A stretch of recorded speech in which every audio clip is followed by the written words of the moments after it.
So the good news is a lot of the things in these slides that we're about to talk about, we've talked about already. There's a little bit of new material that we haven't gotten into with like trust accounts, but there's going to be a big section of familiarity, some of it going all the way back to day one of class. Okay, so this is all North Carolina specific stuff. Definitely very testable on the North Carolina portion of the test, to say the least. So let's start with a section that should be very familiar. Like, when do you need a license? Remember, we taught this on day one, okay, or day two. The definition for when a license is needed in North Carolina is if you do a brokerage activity first and foremost. What was the acronym for brokerage activities?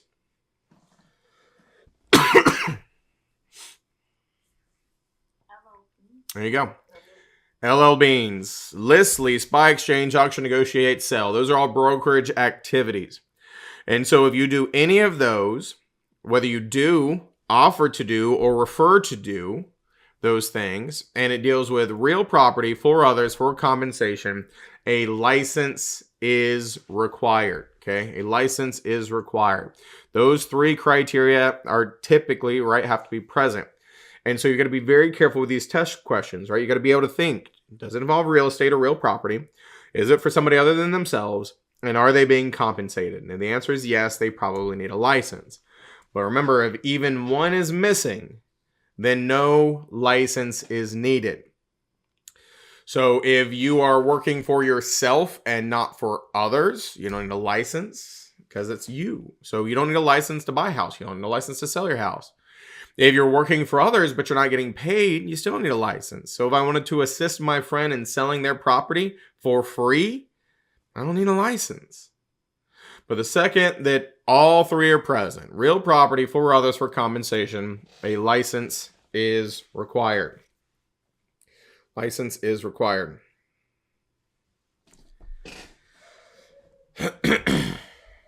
So, excuse me.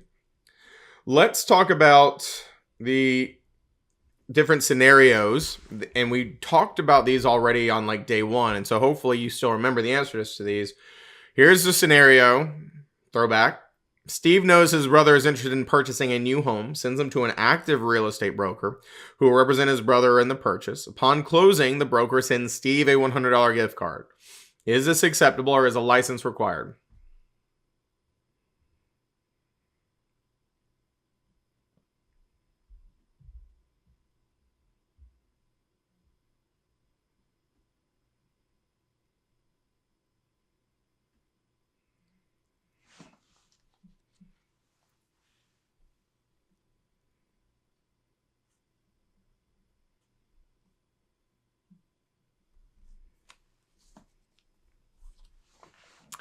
Folks, you got to apply the criteria here, okay?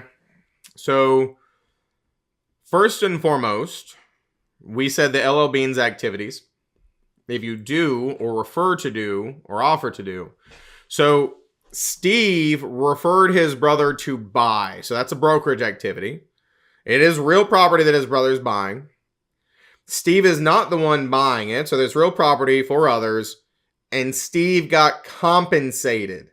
Did Steve need a license? Yes, all three criteria were met. License would be required. You got to make sure you apply all three of those. What you got, Brooks? So, I mean,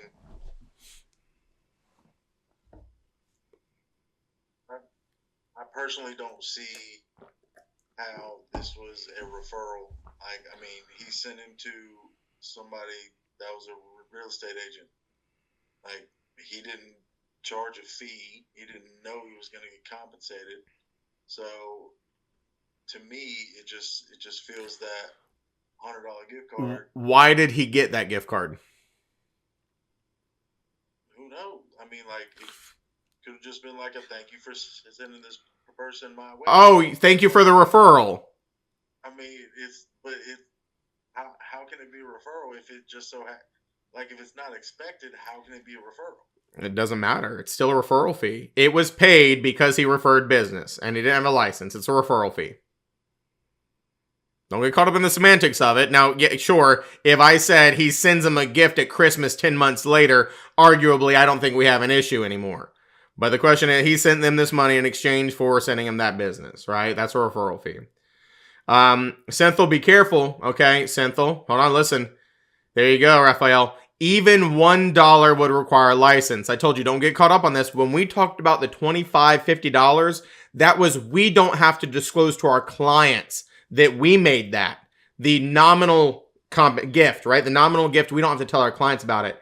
But even $1, like Raphael said, if they had sent him $1 gift card to Starbucks, which is getting him nothing, technically he needed a license. There's no exemptions for like $1 or $25 for this concept. You needed a license. Otherwise, he accepted an illegal referral fee. No, I'm sorry, actually. Sorry for this. See, let's say you are a real estate agent, right? I'm referring one of my friends, okay? You giving $25 gift card. Is it legal? No, it's not legal. Me, the real estate agent, giving you a non-real estate agent a referral fee of any denomination is illegal. Because sometime I read, actually, $25 or max $50, something's acceptable. I already told you what you read. $25 to $50 is nominal, and we don't have to tell our clients we got a gift of nominal value. If I work with a builder and they give me a $25 bottle of wine, I don't have to tell my clients I got that $25 bottle of wine from the builder. That's what we talked about previously. $25 to $50 is we don't have to disclose to our clients we got that. But even $1 would require a license if it's dealing with real property for others for compensation. So then it will come. The question will be depend on the question they play the role. Okay. Yeah. I mean, when it comes to do we need a license, any amount of money would be an issue. Remember, it doesn't even have to be money. We talked about this, right? We gave the scenario, and actually I'm not going to give any spoilers because it might be coming up again in here. I can't remember. So I'm going to hang tight, and then if I don't have it in here, I'll give you the spoiler. Let me ask you another one here, folks. Susan manages a house she owns and books all the tenants, negotiates the rent amounts. She saves a lot of money managing it herself. Is this acceptable, or does she need a license?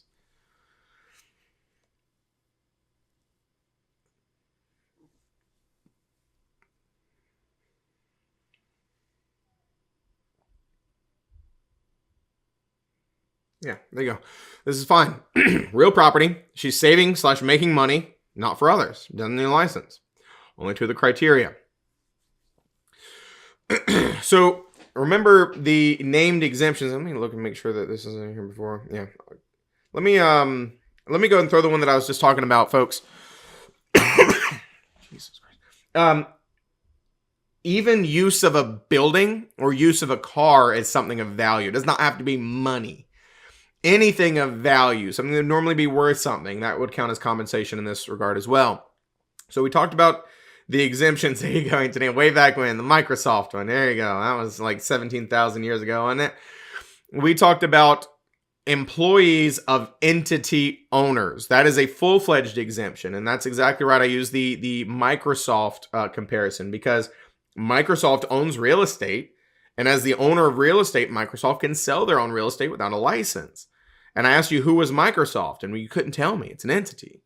Well, everybody who's employed by Microsoft is Microsoft.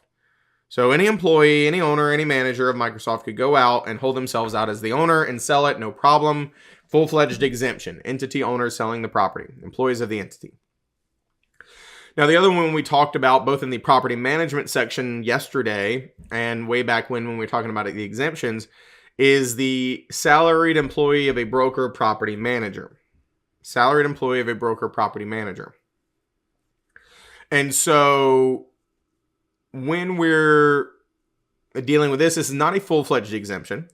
It is, they can do certain things, right? They can collect rent checks, tenant security deposits. They can show the properties for lease that their boss manages. They can give them leases and tell them where to sign, but they can't negotiate in any way, shape, or form. So it's a very limited exemption. Of course, I told you the other one to remember, anybody who's like court appointed, right? Attorneys doing attorney things, guardians, trustees, executors of estates. All of these are always going to be okay. I gave you the example of Britney Spears and her conservatorship.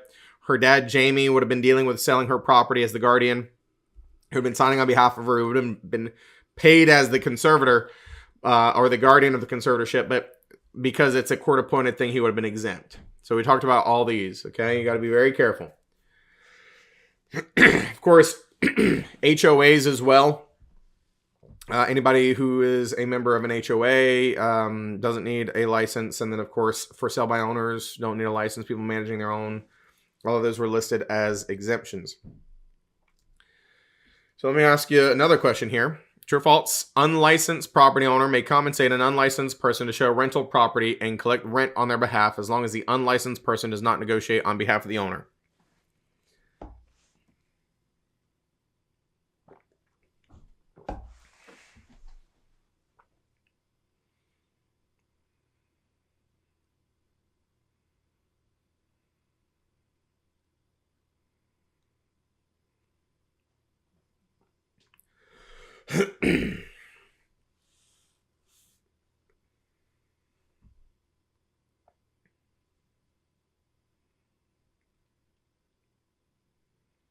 This is false.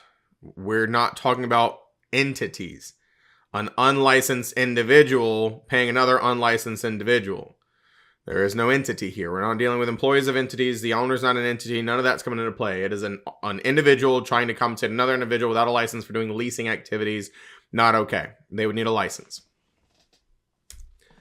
It'd be like Raphael trying to pay Jack to manage his rental, right? That is an unlicensed person paying an unlicensed person to manage their rental. It's an issue.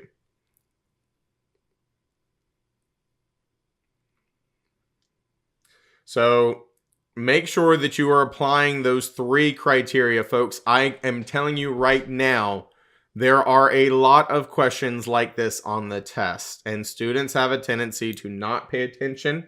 They don't apply the 3 criteria. They just start answering willy-nilly and they get them wrong. Okay? Real property, 4 others for compensation, dealing with any of those brokerage activities, probably going to need a license. You got to make sure you understand who the parties are and what you're kind of reading through there. So let's switch gears and get into the other throwback conversation that we talked about very early on in the class as well, which was license and license statuses. Remember, there is only one broker's license in North Carolina, like a specific, just called a broker's license. That's what this thing is. And remember, I told you that every single one of you are going to get the same license that I have, but there are different statuses that license can be on. And so you folks, your license will be issued on what 2 statuses?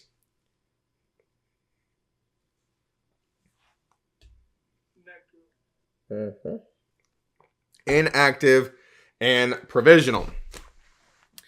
Okay. And then how would you move from a provisional broker to a full broker?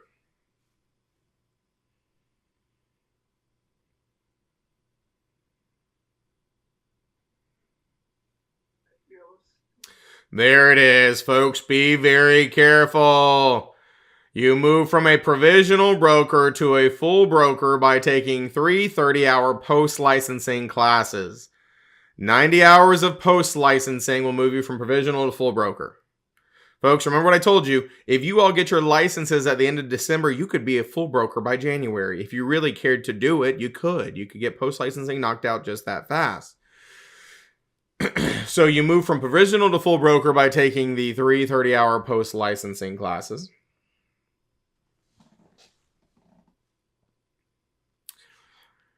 How would you move from inactive to active as a provisional broker? There you go. Now you got it. You would have to affiliate with a broker in charge to be active as a provisional broker. And how long can you play as a provisional broker in North Carolina on active status? There you go. 18. Got to be careful. 18 months. 18 months. 18 months. 18 months. You have to get your post-licensing done within 18 months. So let's get into all the other details here. I was, trying to quiz you from what you remember. So provisional broker is where you start. That is the equivalent of a baby broker. Cannot operate independently. And that is how your license is issued on provisional and inactive status. In order to activate as a provisional broker, you have to have a broker in charge to supervise you.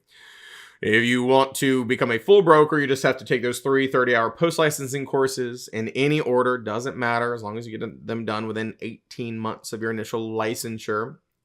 And once you get those 3 30-hour post-licensing courses done, you will, of course, become a full broker. And you can take them whether or not you've affiliated with a broker in charge yet or not. Doesn't matter. What you got, Janet? Do you take tests after each course, and if you pass, you move on to the next one? I mean, you can take them simultaneously. You're not restricted like that. But yeah, there is a test at the end of every post-licensing course, so you have to pass it to pass a class.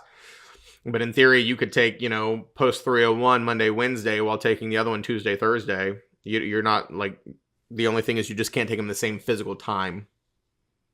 Yeah.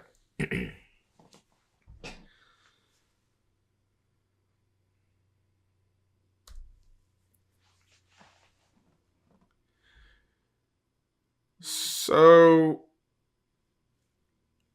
provisional brokers have to have active indirect supervision from a broker in charge in order to play real estate. And so, if you were a provisional broker on active status operating and you screwed up and you were disciplined by the real estate commission, your BIC is also going to be disciplined by the real estate commission, part of that active indirect supervision. They're also in the hot seat at the same time.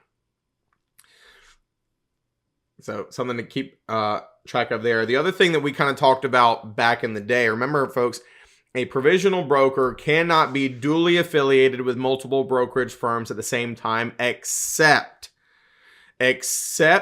when it is the same physical office location. I gave you the example of a team BIC and an office BIC. Sometimes there are teams within an office, and those teams will have a BIC as well.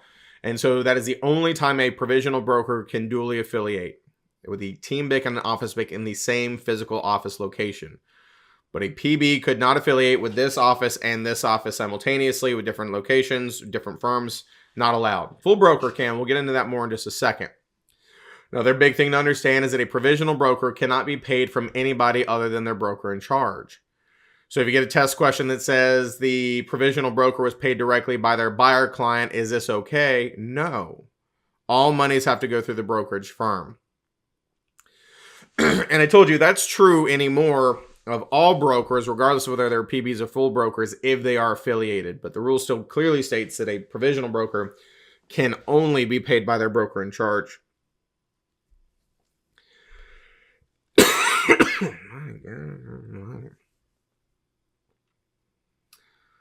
So, one other thing that may or may not come up on the test while we're talking about provisional brokers and post-licensing and things of that nature, I will remind you that your post-licensing classes are only good for 2 years. So let's say that you took 301 and 302 and you decided you weren't doing anything with your license and you just left it on inactive status for the next 3 years.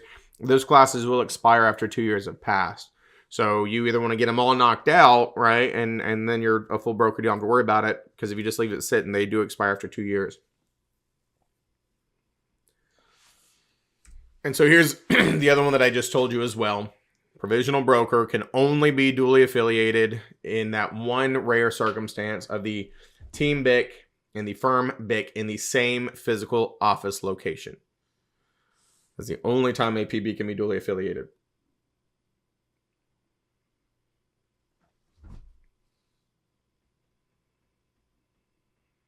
What is the benefit of doing that? It's not really. It's outside of the scope of this class. I mean, I could explain it to you, but it's not really pragmatic. We don't need to talk about it. There's reasons. What you got, Brad? So for the dual office thing, so as a provisional broker, you can't do it. But like as a full broker, if your company or your firm has 2 different locations, like for instance, the one that I'm planning on linking up with has a Southport location and then a Chapel Hill location, I could be duly affiliated with the same firm that way, couldn't I? No. No.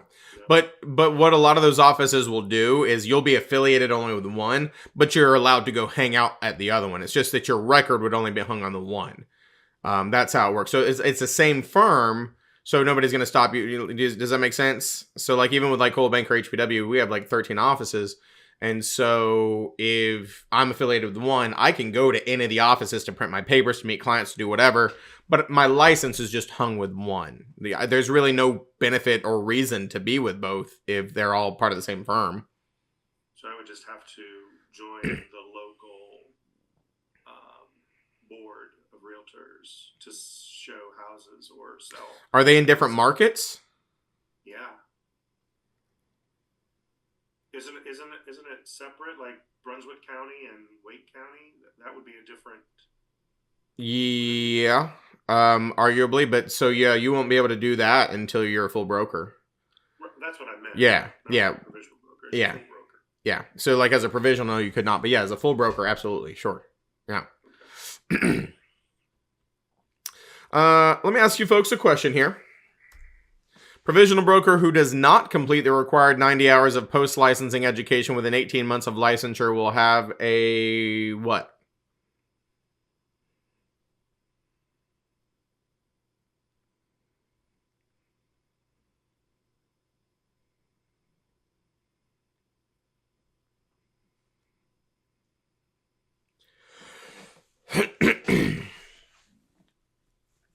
Yeah, that's going to be C, inactive. Folks, remember, education is typically the defining factor on active versus inactive. And then, of course, currency is between current and expired, right? That renewal is your currency, whether you're current or expired. So if you activate your license as a provisional broker and you're under a broker in charge, but you don't get everything done within the 18 months and that time hits, your license will go back to inactive status until you get your post-licensing done. You cannot be active as a PB after 18 months have transpired. How about this one? True or false? A provisional broker may dual affiliate with their local firm and a licensed team entity that works with the same office location as the local firm, like Team Awesome of Paracle Realty.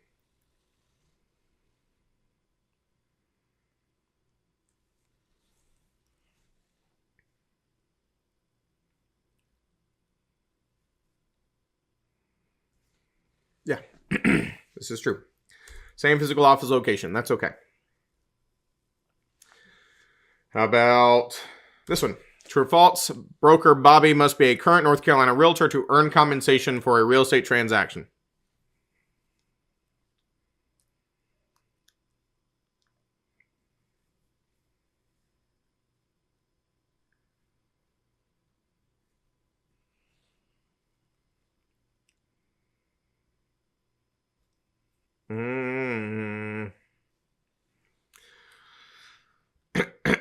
Words matter, don't they, folks?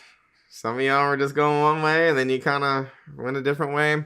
This would be false. You are not required to be a realtor ever. You have to be a current and active broker to be entitled to compensation with an agency agreement in North Carolina. But you're not required to be a realtor in any way, shape, or form. It's a voluntary trade organization while we typically join it, not the requirement. So be careful.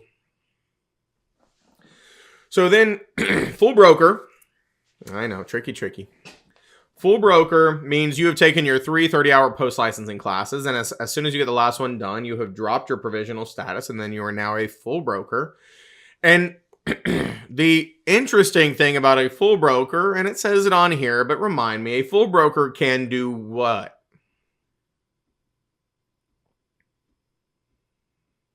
I saw Beverly's like, let me put my hand down. That I had a question. I'm not answering that. What can a full broker do? Very testable. There you go, Anthony. They can be a sole proprietor. They can operate independently without a broker in charge or a firm. Now, I'm going to get into that more in just a second. Beverly, what's your question before I get too far from it? I get it. Really quick, was the last question with Bobby about whether or not he could receive commission? He had to be a realtor, is that right? Or North Carolina realtor? No, the last question was he must be a current North Carolina realtor to earn compensation in real estate. The emphasis was that he had to be a realtor. He does not have to be a realtor. Gotcha. So what is the North Carolina piece important? Wasn't there a stipulation where, like, if somebody was conducting commercial real estate, they Oh yeah, that's a LNCL, license? a limited non-resident commercial license. But obviously this is not about that. But Right. arguably, yeah, I mean that could be a question too. But Okay. yeah, they're actually, here's the crazy thing, folks, and this is where I told you they change laws all the time. There is actually a proposed rule change. Don't focus on it on the test because it's a proposed, not a real one, where they're actually going to get rid of the LNCL. So there's a chance that it will not be a category next year. For the sake of you, it is a category and it's very testable. So these things do change sometimes. So full broker, you took your post license. The biggest thing, the most testable thing, folks, is that a full broker can potentially operate independently as a sole proprietor without the need for a broker in charge or a firm. However, it is very, very limited, folks. I know this is not on the screen, but I need you to find it and state it, type it, do something. What can a full broker, sole proprietor without a BIC not do? Advertise, hold trust accounts, and affiliate other brokers. They cannot do any of those. None. Zero. Zip. Nada. So let me warn you about the test questions here, folks. If I said that Bridge successfully completed his post-licensing classes and was now a full broker, which of the following would be an acceptable practice for Bridge's real estate business? If one of the options is operate independently as a sole proprietor, is that an acceptable option? Absolutely. It is. Don't worry about the fact that he can or cannot advertise. That's irrelevant. Can he be an independent sole proprietor? Yes. If he's a full broker, sure he can. Does that make sense for everybody? Overall, it's a really stupid status, but that's not what I'm asking on the test. I'm not asking him to be dumb for Bridge to do that. I'm asking, can he operate independently? And the answer is yes. But really what it comes down to is a full broker sole proprietor in North Carolina is limited to assisting non-solicited buyers and collecting non-solicited referral fees. So if I asked you on a test, could Bridge, the independent sole proprietor, list a property for sale? What would you tell me?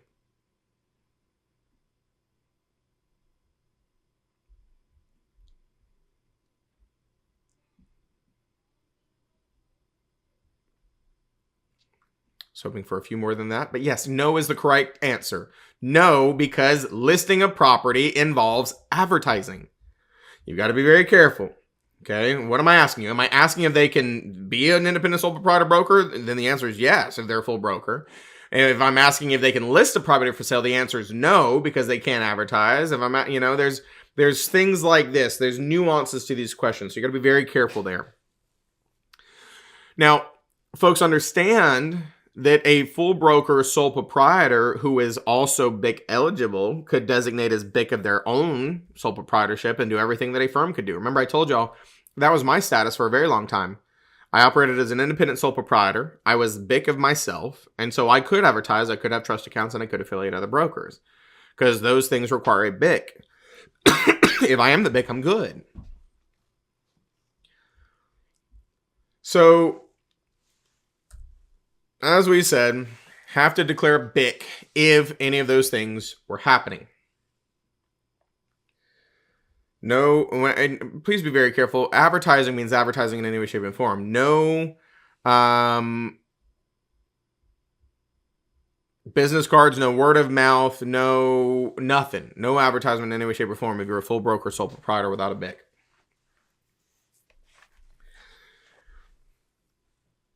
And I'm going to go down a different tangent in a second for something else that's arguably pretty testable, but I don't want to go here yet. Remember I told you too, we've always said that a provisional broker can only be paid by their broker in charge directly. And so I can kind of give you an example of what a question would look like there. However, what the rules technically state now is even a full broker, if affiliated with a brokerage firm, all the monies would have to go through the firm and the broker in charge. Why that clarification? Well, because if you're a full broker sole proprietor, you can be paid directly because you don't have a firm to report to. But if you are a full broker affiliated with a brokerage firm, then they would have to, all monies would go through the firm before you get paid. Now, the other two statuses, and we went over them not nearly as in depth on the beginning of the class, like day 1 and day 2, as we did the others. Broker in charge status and BIC eligible status. The criteria are the same. The qualifications are the same, should I say. It's just that being a broker in charge or a BIC means you are actively in the act of BICing, for lack of a better way of putting it. You are overseeing a sole proprietorship or a firm, right? You're overseeing something. BIC eligible means you are sitting at the ready to do so. It's just a status. These things never automatically happen. Once you meet the criteria, you would have to fill out paperwork with the North Carolina Real Estate Commission and tell them that you wanted this. Never happens automatically, even if the criteria have been met. So the criteria for being a broker in charge or BIC eligible broker: full broker on active status, 2 years of full-time brokerage experience within the last 5 years, and then you will ultimately have to take a 12-hour broker in charge course. Folks, that's not BIC Up. BIC Up is the update course that BICs take. It's a 12-hour broker in charge course. And the other thing you have to know about that course is you can take it up to a year in advance of designating as BIC or BIC eligible. In other words, the course is good for a year. Or you have to take it within 120 days of designating as BIC or BIC eligible. Either is an option. But if you designate as BIC eligible and you do not get the BIC class done within 120 days, you will drop back to just a broker. You'll lose your BIC eligible status. It'll go back to normal. Anthony, what's your question about GenUp? No, I was asking, isn't that what the class is that they have to take? No, GenUp is a general update. Remember, we're going to talk about this. Every single broker after their first renewal has to take 4 hours of update and 4 hours of elective for their 8 hours of CE. So a full broker and a provisional broker, their update is called GenUp, and then they would take any elective. A BIC or BIC eligible broker would take BIC Up and a 4-hour elective, but that's different than the broker in charge 12-hour course. Yeah. So a couple other things about these BIC discussions. Folks, a BIC can only be the BIC of one office at a time. It's kind of a big thing. You can only be the BIC of one office at a time. So a brokerage firm that has 12 offices would need 12 BICs. Okay, you can only be the BIC of one office at a time. And every office can only have one broker in charge at a time. And when we're talking about the BIC's responsibilities, they are responsible for provisional brokers, active and direct supervision, but even outside of provisional brokers, they are responsible for all the advertisements of their office, retention of records for all the offices, making sure that their brokers have active and current licensures, that proper agency disclosures and agency agreements have been met, and of course, maintaining the trust accounts. These are all things that the BIC does on a day in, day out basis. Think of the BIC as the general manager. They are the day-to-day functionality of an office. Now, of course, this last note says making transactional records available to the Real Estate Commission. And so if they were trying to reach out in any way, shape, or form, you would need to turn over all records immediately. And make sure that they were good. Let me see what's next on this next slide. Yeah. So let me go down a tangent here, folks, because I don't think I have a good slide for this, but I think it's testable. And so we need to talk about this. When we're dealing with the broker's license, you have the 4 possible statuses. You know, you take the active versus inactive, because that's true of every license, but the 4 possible statuses for the broker's license, right? Provisional broker, broker just called full broker, or non-provisional. I told you, be careful. Full broker is a lot of times referred to as non-provisional on the test. BIC eligible and BIC. But then we had the other 2 licenses that are kind of on their own little island, and that is your LNCL, the Limited Non-Resident Commercial License, and the firm license. So I want to focus on the firm license for a second. Folks, I told you the firm license is for what? What gets a firm license?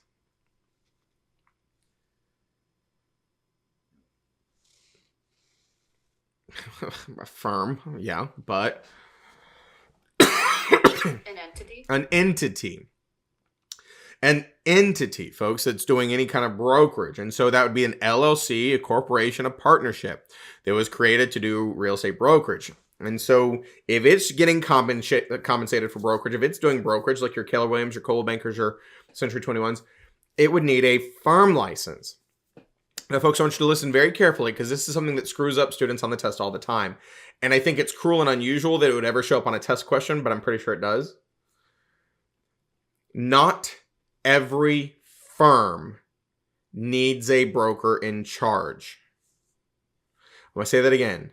Not every firm needs a broker in charge. Well, we already talked about the triggers for needing a broker in charge. If you're going to advertise, if you're going to have trust accounts, and you're going to affiliate other brokers. So there is a very unique firm that exists that would not need a broker in charge. It is called an entity for compensation purposes only. And so what this means is right now, folks, as a real estate broker, I would get my checks if I joined a firm cut to me, right? When I have a commission check, the firm would cut it to me, Seth Chauncey. But I could create like an LLC and I could get a firm license for that LLC because it's an entity and use it as an entity for compensation purposes only. And what that allows me to do is instead of getting my checks cut to me, the person, my checks could then be cut to my entity. Why would I do this? Tax benefits. And so that entity, because it's getting paid for real estate brokerage activities that I did, would need a firm license. But I'm not going to advertise the name of the entity. It's not going to have any other affiliated brokers, and it's not going to have a trust account. And so that type of firm would need a firm license because it's getting paid for brokerage, but it would not need a BIC. Let that sink in for a second because that can possibly show up on your test. What you got, Raphael? So this firm license, what's the requirement for a firm to get a license? Excellent question. The requirement for a firm to get a license is it just has to have a qualifying broker. That is called the QB. It's not the same thing as the BIC. And the only requirements to be the QB is to be a full broker on active status. That's it. And the reason is, Raphael, you all are sitting in a pre-licensing class and will get a license. Even though we treat entities like people, entities can't sit in a class. And so the owner of the entity has to be the qualifying broker. The broker who has the means to give it a license. So in other words, we call it a QB because you qualify your entity to have a firm license. Okay, so the owner of the firm have to go through the whole process of getting a license. Yep, you would just apply for a firm license. And no other classes that you have to take. But because you would be a full broker on active status, you create an entity. As the entity owner, you can apply for a firm license now, and you'll be granted one. It'll look just like this, but it'll be issued to your entity, not to you. Now, pop quiz, if you have a broker's license and a firm license for compensation purposes only, how much would you have to pay each year to renew your licenses? Then you would have to pay for both, right? How much? For both. Yours and the firm. Mm-hmm. How much? Isn't it? There you go, Chelsea. $90. $45 per license. So it'd be doubled up. You'd have $45 for a broker's license, $45 for a firm license. It would cost you $90 to renew. Now, there is no additional CE needed because you have a firm license, because you're going to take it as a broker, but you do have to renew both licenses. What you got, Beverly? So the entity cannot, they cannot advertise and can't hold funds. Was that what you said? Yeah, no trust accounts, no advertising, and no affiliated brokers because it's an entity created for compensation purposes only. So because it does not have a BIC, it cannot do any of those things. So could a new licensee who goes through all of the steps in terms of becoming a active and then a full broker, they can't ever really start a property management company because they would be missing the 2 years of experience to actually become a BIC. So they can't hold security deposits. Well, is that right? help me out here. Is there a way that they could potentially start a property management company? I thought you could as an entity, but you can't advertise or hold the money. You can't advertise, hold monies, or affiliate other brokers unless you have a what? Qualifying broker. Not the qualifying broker. The qualifying broker is the one that gets the license. What do you need to advertise, have trust accounts, and to affiliate other brokers? Okay. No, hold on. Let's play this out. I didn't hear you. I'm sorry. What did you say? What would it need to be able to advertise, affiliate other brokers, and have a trust account? It would need a BIC. It would need a BIC. Did I ever say it had to be you? No. I see. So there you go. Could you start a property management company as a brand new full broker? Yeah. You just can't be the BIC. Hire one. Gotcha. Yeah. Okay. You could hire somebody. I mean, granted, it's going to cost you more money because now you have to pay a salary of a BIC or give them something, but you could, in theory, start a property management company even without meeting the BIC criteria by hiring a BIC. But of course, if you want to do it completely independently, no, you can't do that because you're not going to meet the criteria to be a BIC yet. And it's basically impossible to be a property management firm without the trust account. Yeah. There you go. So that entity for compensation purposes only, folks, is like a really big thorn in my side because, like, we teach that in great detail in a post-licensing course. Now, do you need to know it in great detail? No. But could you see it on a test that a firm could exist without a BIC? Yeah, that one specific one can. It's the only type of firm that would ever exist without a BIC. Is an entity for compensation purposes only. Needs a qualifying broker, which is the owner who gets it the license, the firm license, but it does not need a BIC because it's not doing any of those three. And as I said, there's not a really good slide, I don't think, that talks about this that I recall. So I always just like to throw it in here and make sure that you at least heard it. So if you see it on the test, you're well versed for it. Let me ask you a question here. Oh, go ahead. Okay, so for the entity for compensation purposes only, is that the title of a status, a broker status? No, it's just a generic, it's not a status.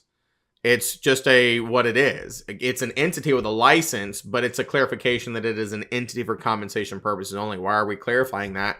Because it shouldn't be advertising, it shouldn't have trust accounts, and it shouldn't affiliate other brokers. Ergo, it doesn't need a BIC.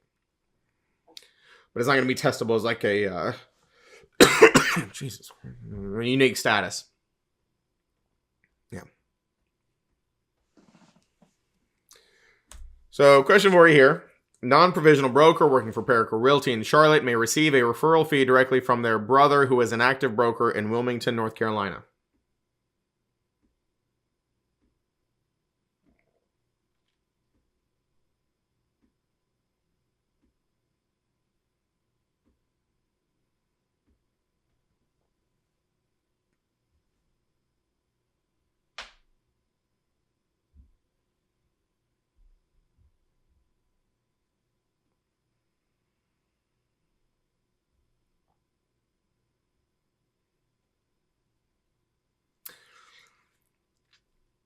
The answer here is false, folks, and that's just because of that special thing that I told you. If you are affiliated, all monies go through the firm, and so the problem here is directly.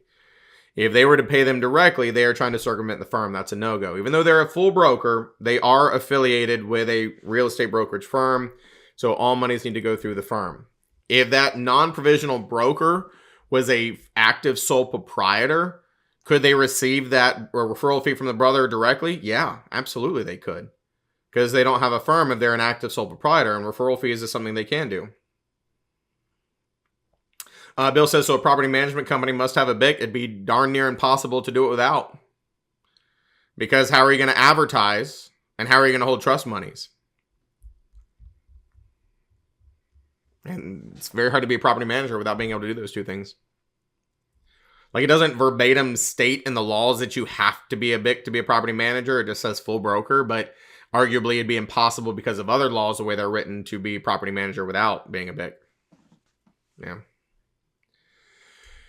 Which leads us into the discussion of trust monies. Now, we've talked about trust money several different times, and of course, this is where we're going to get into some of the more specific aspects of trust account rules, which is 58A.0116, 0117, 0118 in North Carolina. There's several others, and we talked about some of these things, as I said, on the contracts. Now, trust monies are monies belonging to others, and so we hold on to them on behalf of others. And so some examples of trust monies that we've discussed throughout this class: earnest money deposits, rent checks on behalf of clients as a property manager, tenant security deposit checks, HOA fees, dues, assessments, things of that nature. Due diligence is not trust money. That goes directly to the seller. So keep that straight. And when we're talking about the trust accounts, there are certain things that they have to be per North Carolina rule. And that's what we're going to get into next. So we are talking about the trust accounts, and of course the trust account rules within the license laws and commission rules in North Carolina. So certain things that a trust account needs to be: separate, custodial, and available on demand. Separate meaning separate from your own money. It does not mix yours. If you were to mix it, we're going to talk about this in a second. Mixing other people's money with your own is called commingling. It is highly prohibited. Custodial means you have taken custody of the money. And of course, only certain people have access to it. So it is not something that anybody can touch. And available on demand means it is ready to go at the drop of a hat. So folks, you are not allowed to spend tenant security deposits. You're not allowed to spend earnest money. If you were to be holding trust monies and you were to pay bills outside of your trust account, that is called conversion. Also a very illegal thing. We're going to talk about that word more in just a second as well. So separate, custodial, and on demand. Several other things that trust accounts have to be in North Carolina.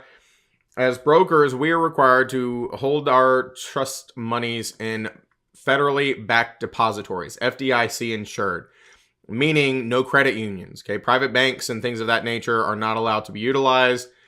Of course, they also have to be lawfully doing business in North Carolina. The bank also has to agree to make records available upon request to the North Carolina Real Estate Commission without prior notice. So that is an agreement that they have to make with the bank. If the North Carolina Real Estate Commission shows up and says, show me the records for the trust account of ABC Realty, they have to turn them over.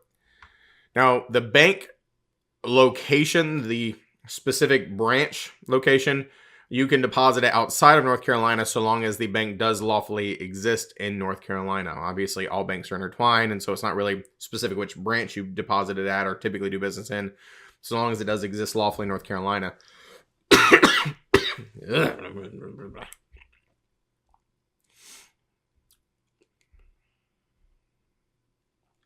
here's another big testable piece of this, folks. Do you think a real estate brokerage firm, based on everything I've told you thus far, do you think a real estate brokerage firm is required to have a trust account?